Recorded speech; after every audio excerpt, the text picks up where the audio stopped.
ini sendiri mampu merekam video di resolusi 1080p, 30, 60 hingga 240 fps.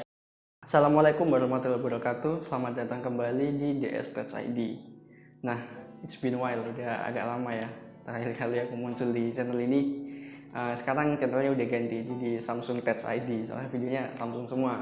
Makanya aku balik lagi biar nggak jadi Samsung Touch ID, karena aku bawa gacuanku untuk tahun 2020 ya, iPhone X di tahun 2020. Apakah masih worth it? Mari kita bahas. iPhone X sendiri, aku mewajibkan kalian untuk memasukkan iPhone X dalam list iPhone yang wajib kalian beli di tahun 2020. Nah, alasan yang pertama adalah karena harganya. Harga dari iPhone X ini sendiri sudah menyentuh sekitar 6-7 jutaan. 6 jutaan untuk varian yang 60 GB dan 7 jutaan untuk yang varian 256 GB. Harganya itu bervariasi ya, tergantung kalian carinya di mana. Tapi paling murah itu berkisar sekitar 6,5 juta. Yang paling mahal sekitar 7,5 juta lah untuk yang 256 GB. Nah, kalian bayangin harganya itu udah turun 60% dibanding ketika dia pertama kali rilis. Ketika pertama kali rilis, kalau nggak salah harganya itu sekitar 18 juta untuk yang varian 60 GB dan 20,7 juta untuk yang varian 256 GB. Kalian bayangin aja sendiri, dulu 20 jutaan, sekarang udah 6-7 jutaan. Pasti kan sangat menarik ya, sangat menunjukkan banget harganya. Nah, lalu untuk alasan yang kedua adalah yaitu kualitas kameranya yang masih cukup baik. Siapa sih orang yang beli Apple tapi nggak menggunakan kameranya, terutama iPhone? Nah, seperti yang kalian tahu, kamera dari iPhone seri terbaru itu pasti kualitasnya sangat baik, terutama di iPhone X ini sendiri. Nah, iPhone X atau iPhone X, terserah nyebutnya gimana ya, aku lebih suka nyebutnya iPhone X. Kamera dari iPhone X ini sendiri mampu merekam video di resolusi 1080p, 30, 60 hingga 240 fps dan bahkan mampu merekam di resolusi 4K di kecepatan pokoknya 24 fps, 30 fps dan 60 fps.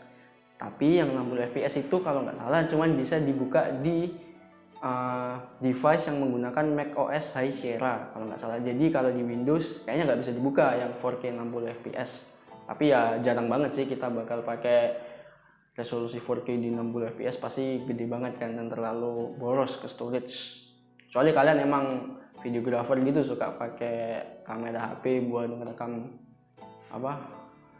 buat film gitu atau ngerekam video-video yang gede-gede gitu. Tapi kalau untuk penggunaan pribadi, penggunaan umum, menurutku kayaknya nggak bakal kepake juga deh yang 4K 60 fps. Nah, untuk konfigurasi kameranya sendiri dual kamera, wide dan tele. Keduanya sama-sama menggunakan resolusi, pokoknya kekuatannya 12 megapiksel. Yang tele 12 megapiksel, yang wide juga 12 megapiksel. Pasti kalian heran, 2020 kameranya masih 12 megapiksel, tapi ya jangan salah, ini flagship dari Apple.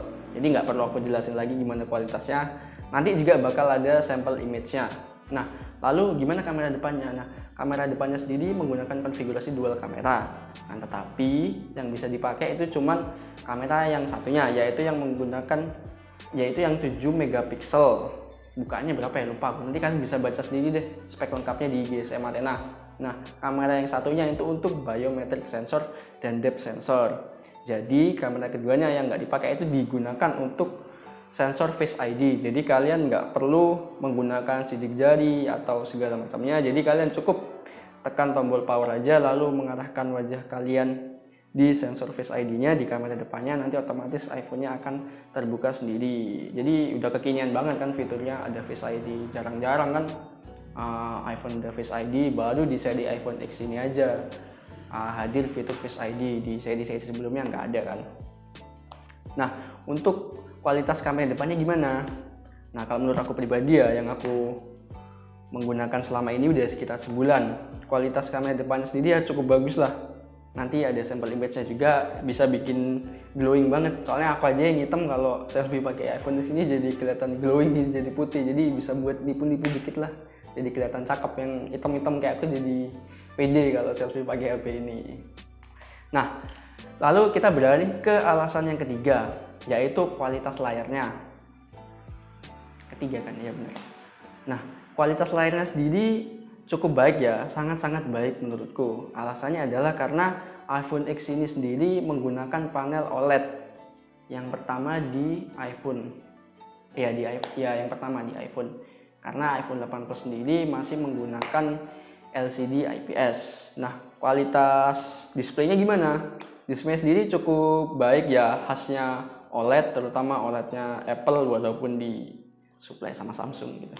Tapi ya cukup bagus lah, enak untuk buat baca-baca sosmed, buat ditatap untuk waktu yang lama itu nggak bikin capek ke mata. Nah, kualitas layarnya kalau dibandingkan dengan iPhone XR yang mana satu generasi lebih baru dibandingkan iPhone X, layarnya sendiri udah menang jauh pokoknya, karena iPhone XR sendiri masih menggunakan panel LCD IPS dan resolusinya juga masih 720p. Ya itu mungkin kompensasi sih, karena iPhone XR itu adalah mungkin bisa dibilang versi light-nya dari iPhone XS dan XS Max. Tapi ya iPhone XR baterainya awet sih karena menggunakan panel yang lebih rendah. Nah, jadi sekarang kita beralih ke alasan yang keempat, yaitu performanya, terutama chipsetnya. Nah, iPhone X ini sendiri menggunakan chipset Apple A11 Bionic dan diduetkan dengan RAM 3GB. RAM 3GB di tahun 2020. Pasti kalian agak skeptis gitu kan, 3GB di tahun 2020 bisa apa? Bisa semuanya. Ya, ciri khasnya Apple dengan RAM yang nggak usah banyak-banyak, cukup 3GB aja kalian udah bisa melakukan kebutuhan sehari-hari kalian, kayak scroll media sosial atau edit video, bahkan untuk gaming ringan juga masih sangat capable. Apalagi kalau untuk penggunaan umum sih, kayak sosial media doang udah cukup banget lah, lebih dari cukup. Apa itu? Nah, sekarang beralih ke alasan yang kelima. Ini agak sedikit subjektif ya, yaitu masalah desain.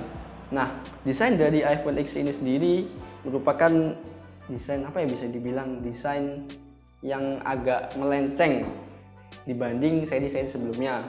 Kalian tahu sendiri, mulai dari iPhone 6 sampai iPhone 8 itu desainnya hampir mirip, sedangkan ketika menginjak seri iPhone X desainnya udah berubah. Seperti yang kalian lihat, ini belakangnya menggunakan kaca dan framenya menggunakan frame stainless, yang mana menimbulkan kesan genggaman yang premium banget, mewah. Ya khasnya Apple lah, terutama Apple seri terbaru. Tapi ini kalau aku boleh bilang ya, aku kurang suka sih sama desain kamera belakangnya yang vertikal kayak gini tuh, kayak aneh banget gitu loh. Dibandingkan dengan iPhone seri 7 Plus atau 8 Plus, itu kayak udah desain belakang yang paling cakep menurutku. Kayak kameranya horizontal, sedangkan ini vertikal. Tapi ya nggak mungkin juga kan kalau kameranya dibikin horizontal, kayak kesannya malah ntar nggak ada update sama sekali gitu kan. Nah, gimana untuk bagian depannya? Nah, layarnya sendiri ukurannya 5,7 inch kalau nggak salah. Jadi HP ini cukup compact, jadi kalian jangan bayangin iPhone X itu kayak HP-HP tahun-tahun 2020, terutama seri-seri mid yang rata-rata ukurannya udah 6 inci ke atas ya. Jadi HP ini compact banget, cocok buat aku. Tapi sekali lagi ini masalah subjektif, karena aku pribadi lebih suka HP dengan ukuran compact tapi speknya juga kelas atas.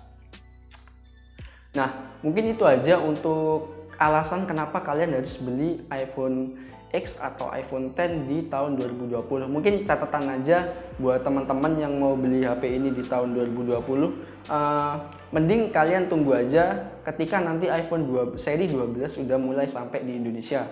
Kemungkinan bulan Desember tahun 2020 atau Januari 2021. Karena ketika iPhone 12 mulai masuk ke Indonesia, yang pasti harga dari iPhone X ini sendiri akan semakin turun dan semakin terjangkau. Jadi kalian nggak perlu merogoh kocek yang terlalu dalam untuk beli HP ini. Sama satu lagi, baterainya.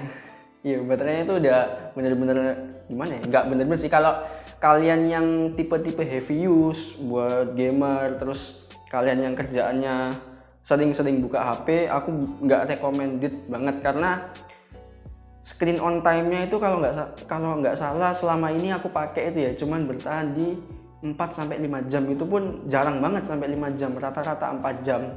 Dan kabar buruknya lagi ngecasnya boy. Ngecasnya udah apalagi kalau kalian pakai charger bawaan 3 jam.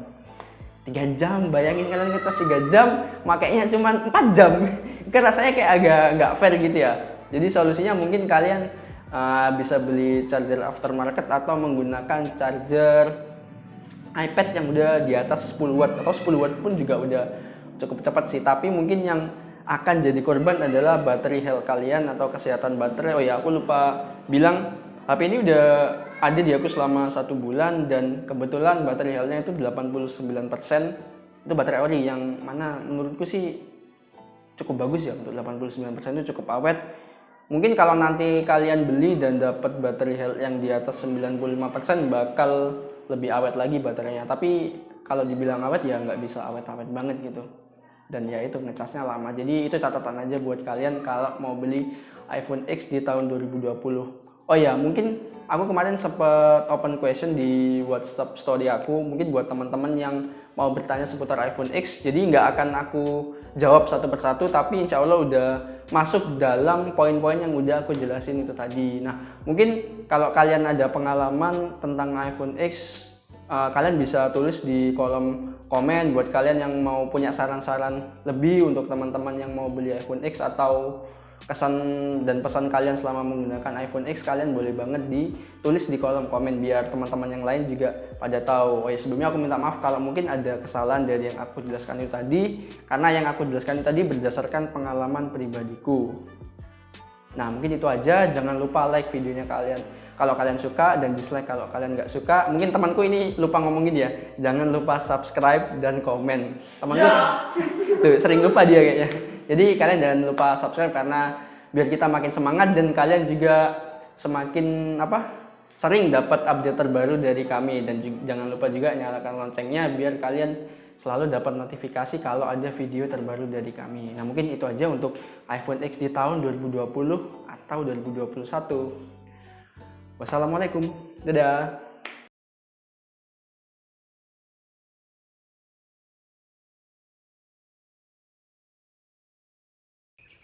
Nah, ini hasil video kamera depan dari iPhone X. Bisa kalian lihat sendiri. Untuk warnanya aku suka ya. Nggak lebay-lebay banget kayak merek-merek HP lain yang warnanya diterangin gitu. Jadi hijaunya kelihatan agak aneh. Kalau menurutku ini udah pas banget lah.